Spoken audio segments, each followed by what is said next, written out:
स्नेही विद्यार्थियों, सुप्रभात। स्नातकोत्तर उत्तरार्ध हिंदी साहित्य की कक्षा में आज हम तुलसीदास की कवितावली के व्याख्या खंडों पर चर्चा करेंगे।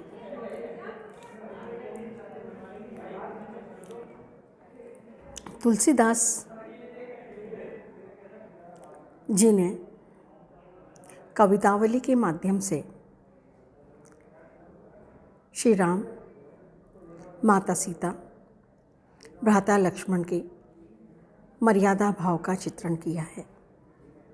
वन गमन के दौरान ग्रामीण वधुओं के मनोभावों की सुंदर अभिव्यंजना की है। प्रस्तुत पद द्रष्टव्य है। मुख पंकज कंज विलोचन मंजू मनोज सरासन सी बनी बोहें। कमनीय कलेवर कोमल श्यामल गौर किशोर जटा सिर सोहे। तुलसी कटितन धरे धनुबान अचानक दीठी परी तिरछी है। कही भांति कहो सजनी तही सो मृदु मूरति द्वे निवसी मन मोहे। ग्रामीण वधुओं के मनोभावों की सुंदर अभिव्यंजना प्रस्तुत पद में की गई है। अपनी सखी को संबोधित करती हुई एक ग्रामीण नारी राम लक्ष्मण के सौंदर्य के विषय में अपनी मनोभावनाओं को अभिव्यक्त कर रही है। वो कह रही हैं कि है सखी, राम और लक्ष्मण दोनों भाइयों के मुखमंडल कमल के समान कोमल हैं और पूरी तरह विकसित और प्रफुल्लित हैं। इन दोनों भाइयों के नेत्र भी कमलों के समान आकर्षक और विशाल हैं। इनकी भ्रकटियाँ कामदेव के धनुष के समान बंकिम हैं। इन दोनों किशोर कुमारों का श्यामल और गौरवर्ण शरीर अत्यंत मनोहर और शोभाप्रद दिखलाई दे रहा है। इनके सिरों पर सुंदर जटाएं विलसित हो रही हैं। इनके कटी प्रदेश पर तुणीर कसे हुए हैं और ये अपने हाथों में धनुष बाण धारण करते हुए शोभित हो रहे हैं। इन्होंने अचानक ही मेरी ओर अपनी बंकिम दृष्टि से देखा। उस समय मेरे मन पर जो उदात्त प्रभाव पड़ा उसे मैं तुझे बतलाने में असमर्थ हूँ। बस इतना ही मान। उसी क्षण से दोनों भाइयों की अलौकिक और कोमल छवि मेरे मन मंदिर में हमेशा के लिए स्थापित हो गई और मैं इनकी मनोहर मूर्ति से निरंतर मुग्ध होती जा रही हूँ। साहित्यिक सौंदर्य के अंतर्गत प्रस्तुत पद्यांश में राम लक्ष्मण दोनों किशोर कुमारों के रूप सौंदर्य की झांकी प्रस्तुत की गई है। राम लक्ष्मण के दिव्य मूर्तियों के दिव्य प्रभाव की ओर संकेत किया गया है। अनुप्रास और उपमा अलंकारों का प्रयोग हुआ है। अगला पद है। प्रेम सो पीछे तिरछे पियाही चिते चितु दे चले अंचल में चोरे। श्यामल शरीर पसेव लसे हुल से तुलसी छवि सो मन मोरे। लोचन लोल चले भ्रकटी बल काम कमानहु सो तन तोरे। राजत राम कुरंग के संग निशंग कसे धनु सो सर जोरे। प्रस्तुत अवतरण कवितावली के अयोध्या कांड से अवतरित है। इस अवतरण में तुलसीदास जी ने भगवान राम के आखिटक के रूप सुंदर देर का चित्रण किया है। श्री रामचंद्र ने प्रेमपूर्वक अपनी प्रिया सीता की ओर पीछे से बंकिम दृष्टि से देखकर अपना मन उन्हें देकर और उनके मन को स्वयं हरण कर आखेट के लिए चल दिए। आखेट जन्य श्रम करने के फलस्वरूप श्री राम के श्यामल शरीर पर पसीने की बूंदें परम रमणीय प्रतीत हो रही थी, जिन्हें देखकर मन परमोल्लसित हो रहा था। उनके नेत्रों की चपलता के साथ उनकी भुवों की शोभा के सम्मुख कामदेव के मोहक धनुष की छवि भी तिनका तोड़ रही थी, अर्थात कामदेव के धनुष की शोभा भी उन भुवों की शोभा पर निछावर हो रही थी। श्री राम अपने कटी प्रदेश पर तुरीण धारण किए हुए और धनुष के प्रत्यंचा पर बाण रखे हुए तथा शर संधान किए हुए मृग के साथ भागते हुए सुशोभित हो रहे थे। उनका अकेटक रूप में दर्शन मन में विशेष उल्लास की सृष्टि कर रहा था। साहित्यिक सौंदर्य के अंतर्गत यहाँ प्रभु रामचंद्र के अकेटक रूप का चित्रण हुआ है। श्री राम के चपल नेत्रों तथा बंकिम भ्रकटियों का मनोमुग्धकारी वर्णन हुआ है। भावात्मक तुलना के लिए चौपाई देख सकते हैं। फिरत अहेर राम छवि देखी सोही मुदित मृगवंद बिसेकी। पद में प्रति स्वभावोक्ति अलंकारों का प्रयोग हुआ है। अगला पद है सर चारिक चारू बनाई कसे कटिपानी सरासनु सायुकुले बन खेलत राम फिरे मर गया तुलसी छवि सो बरने किमिके अवलोकी अलौकिक रूप मृगी मृग चोकी चके चितवे चितुदे न डगे न भगे जिये जानी सिली मुख पंच धरे रत नायकु हैं। इन पंक्तियों में वन में मृगिया खेलते हुए भगवान श्री रामचंद्र जी का वर्णन किया गया है। शिकार खेलते हुए श्री राम का वर्णन करते हुए कवि कह रहा है कि श्री रामचंद्र जी वन में शिकार खेलते हुए फिर रहे हैं। 2-4 बाण बड़ी सुंदरता से कमर में खोस रखे हैं। तुलसीदास जी कहते हैं कि उनकी इस शोभा का वर्णन मैं किस प्रकार करूं। उनके अलौकिक रूप को देखकर मृग और मृगी चौंक कर चकित हो जाते हैं, चित्त लगा के देखने लगते हैं। श्री राम को 5 बाण धारण करने वाला कामदेव समझ लेते हैं। वे न हिलते हैं न भागते हैं। साहित्यिक सौंदर्य के अंतर्गत संपूर्ण पद में स्वभावोक्ति अलंकार हैं। सर सरासनु सहायक चौकी चके चितवे, चित्त में अनुप्रास अलंकार है। जानी रति नायक है में भ्रांतिमान, न डगे न भगे में पदमैत्री अलंकार है। नाथ सौंदर्य देखते ही बनता है। कामदेव के 5 बाण आम्र मंजरी अशोक चंपक मल्लिका एवं कमल है। श्री राम के अलौकिक सौंदर्य की व्यंजना बहुत ही मनोहारी है।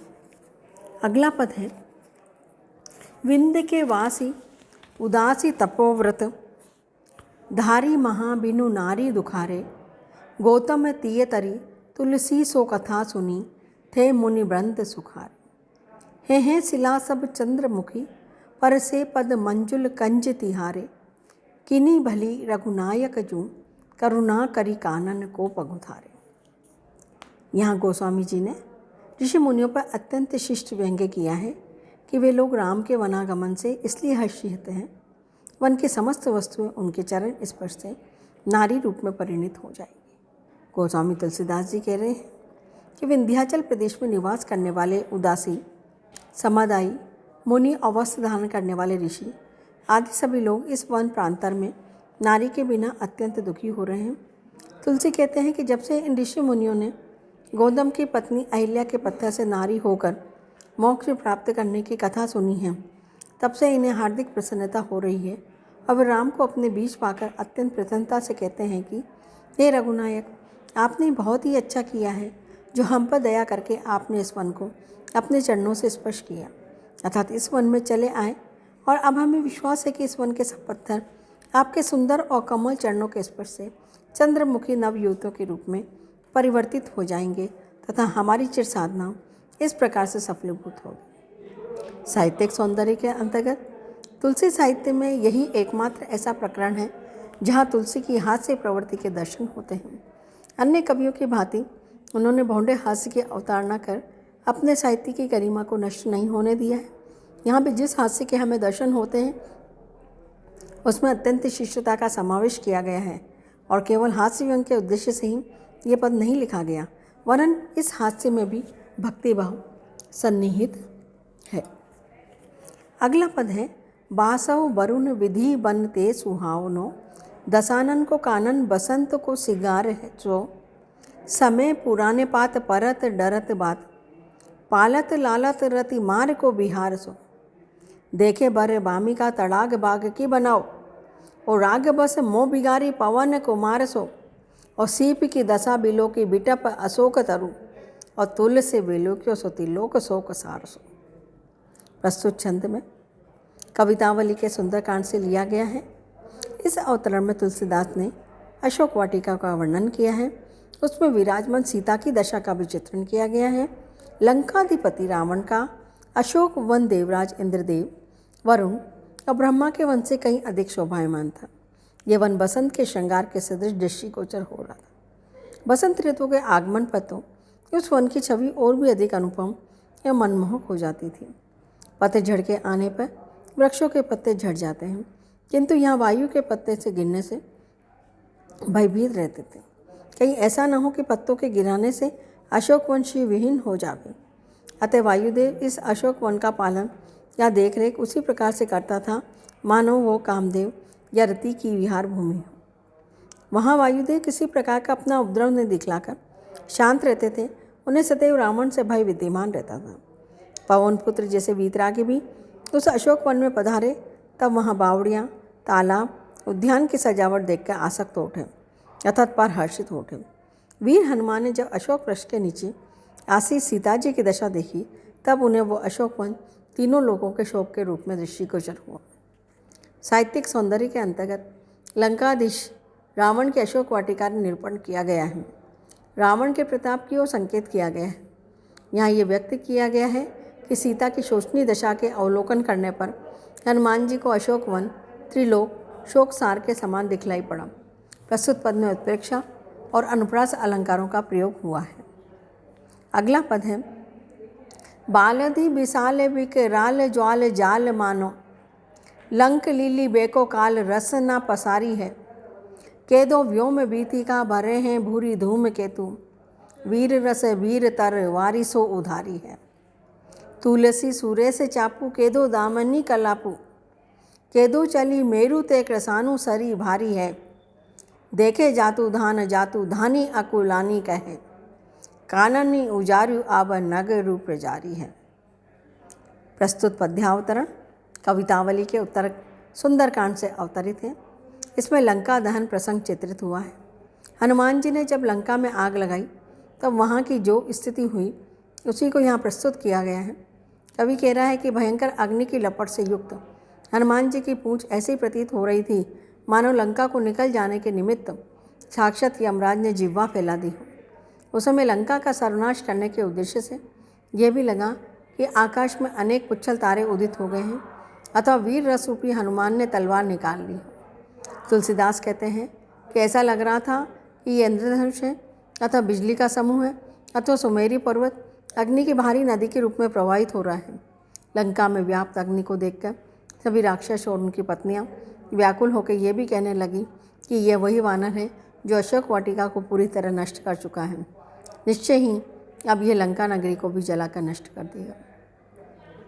साहित्यिक सौंदर्य के अंतर्गत पद्यांश में अनुप्रास, केकानुप्रास, उत्प्रेक्षा, संदेह जैसे अलंकारों का प्रयोग हुआ है। वीर रस का मानवीकरण किया गया है। विशाल विकराल चाल चापू कलापू जैसे प्रयोगों से पद्यावतरण में पद मैत्री का सुंदर विधान हो गया है। इस पद में रीतिकालीन पद्धति की चमत्कार प्रदर्शन वाली प्रवृत्ति स्पष्ट दिखलाई देती है। कवि तुलसी ने संध्या अलंकार की तो माला प्रस्तुत कर दी है। हनुमान जी का रंग सुनहरे रंग का है अतः सुमेरु की उपमा सर्वथा लगती है। इस पद में जो वर्णित हुआ है वह स्पष्टतः चित्रात्मक है। अगला पद है हाट बाट कोट ओट अटनी अगार पोरी, खोरी खोरी दोरी दोरी दीनी अति आगी है। आरत पुकारत संभारत न कोऊ कहूँ, व्याकुल जहाँ सो तहाँ लोक चले भागी हैं। बालदी फिरावे बार बार जहरावे झरे, बूंदिया सी लंक पधी लाई पाग पागी है। तुलसी बिलो की अकुलानी जातु धान नी कहे, चित्र हूँ के कपिसो निशाचरु न लागी हैं। प्रस्तुत छंद भी तुलसीदास द्वारा रचित कवितावली के सुंदरकांड से अवतरित है। पूर्वोक्त प्रसंग में भी यहाँ लंका दहन का वर्णन किया गया है।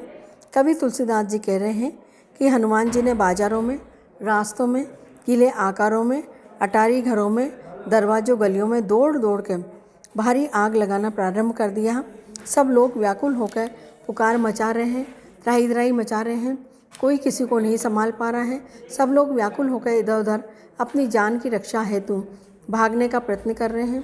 हनुमान जी पूंछ को घुमाकर झाड़ते हैं तो उससे बूंदों की भांति आग की चिंगारियां झड़ती प्रतीत होती है, मानो लंका को पिघलाकर उसकी चाशनी में उन बूंदों को पागने का प्रयास कर रहे हों। इस दशा को देखकर समस्त राक्षसनियाँ व्याकुल होकर कहती हैं कि अब भविष्य में राक्षस लोग चित्र के बंदर से भी नहीं भिड़ेंगे। साहित्यिक सौंदर्य के अंतर्गत अनुप्रास, पदमैत्री, पुनरुक्ति प्रकाश जैसे शब्दालंकार का विधान बड़ा ही आकर्षक बन पड़ा है। बुंदियासी में उपमा अलंकार का प्रयोग हुआ है। पूर्व छंद के समान ही वर्णन सजीव एवं चित्रात्मक है। चित्र से भी न लड़ना जैसे मुहावरे का आकर्षक प्रयोग हुआ है।